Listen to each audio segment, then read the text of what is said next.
My favorite movies of yours is Apocalypto. Oh, yeah. You know, when the Mayans were running things, like, who could have ever thought when they had such an incredibly sophisticated society, unbelievable construction, like the stuff that they had built, that one day you just walk through there and there's nothing. Nothing and nobody. In fact, there's something, because it's interesting. Somebody was flying by what they thought was a volcano in the 30s, some buzzboy. And he thought, hey, somebody built that. Wait a minute, there's 4 by 8 foot bricks. That's man-made. And it is literally the biggest pyramid in the world. It's bigger than the ones in Egypt, and it's in Guatemala. Yeah, we talked about that the other day. Yeah, it's a recent discovery, right? Well, not that recent. I was, maybe 20 years ago, I visited.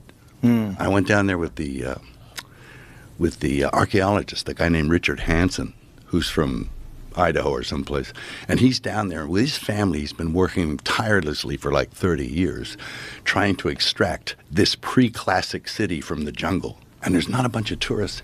All the pyramids in Tikal would fit inside the one big pyramid in El Mirador. Really? Yeah, it's a monster. And so that tells you that the pre-classic civilization was bigger and grander and more sophisticated than the civilizations that came after it. Yeah. Pretty interesting.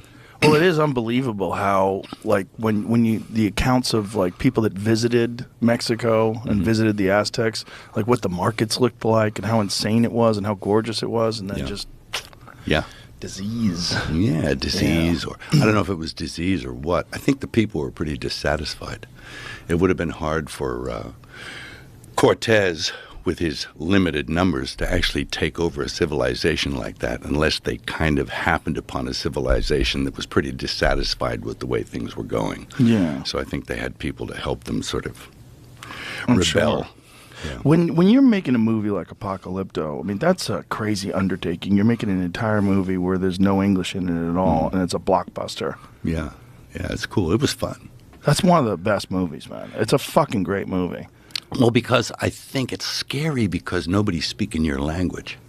And you're looking at indigenous peoples and because they're not speaking the language, you totally kind of buy it.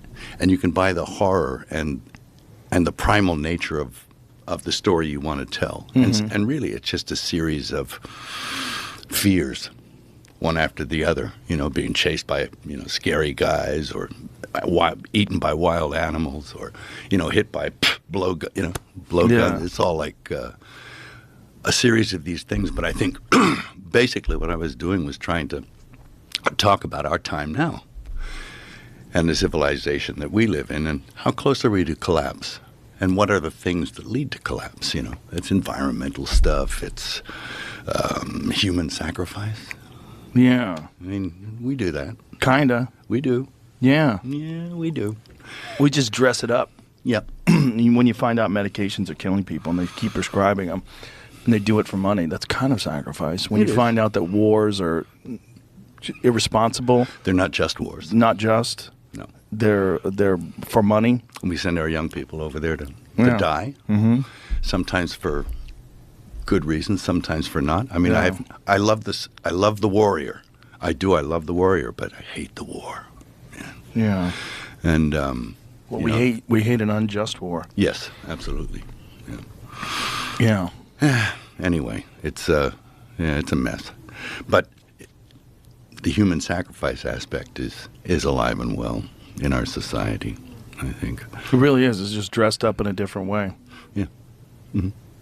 Yeah, rhetoric around it. But they've always been able to justify it. Like in Apocalypto, it was like, so the crops will be better. Hey, we'll just, Yeah, kill a few people. Yeah. And then I had all these people come out of the woodwork. Hey, we're archaeologists and scientists, and that never happened. So there's this revisionism about it, too, that it didn't happen. But there are accounts from the time where, yes, people did witness these things. And of course, I had a bunch of battery of archaeologists and scientists and professors on my own that say, yeah, well, this stuff did happen, and here's the the depictions of it in paintings and images, and so it's like, it did happen. So, when you set out to make a movie like that, like, first of all, what brings you to that? Did you get the script first? Like, what was it an idea that you had in your head? It was. It just came from in here.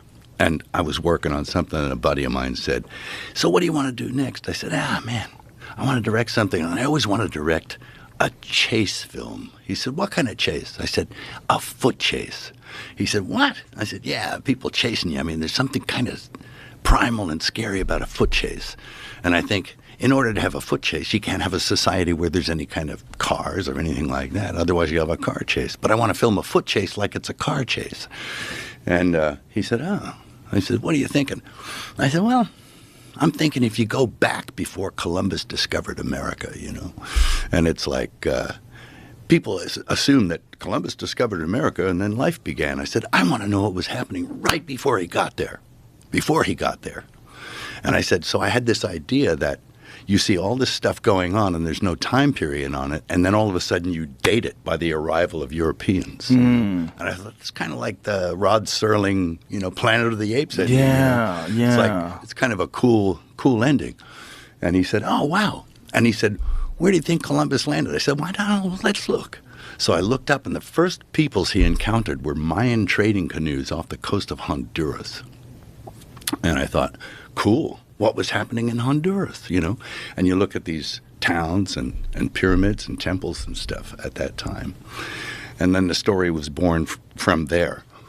And, of course, then we read the book by Jared Diamond, Collapse. I read the Mayan Bible, the Popol Vuh, and, tried to delve into what they believed and what their civilization was like. And they had concepts, as we do, of heaven and hell, of punishment or reward, It was a little different, quite a bit different, actually. In fact, when I went down to the archaeological sites at El Mirador, they dug something up. And it was like, well, what is it? And they said, we don't know. There was this carved image in the stone of this Mayan warrior drinking, and he had an ear spool.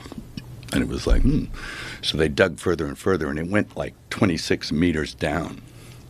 And it was the entire story of the Popol Vuh. Of the twins going into hell and getting their father's head and swimming back, and it's this crazy story, and it kind of dated that book because I think it was almost 3,000 years old. This mural, this carving, so it tells you that the story is pretty old. And they thought initially it was probably back in the 1300s, but this confirmed that it was at least 2,600 years old, something like that. Yeah, so it's pretty cool. That to be there when they're digging that stuff up is mind-blowing.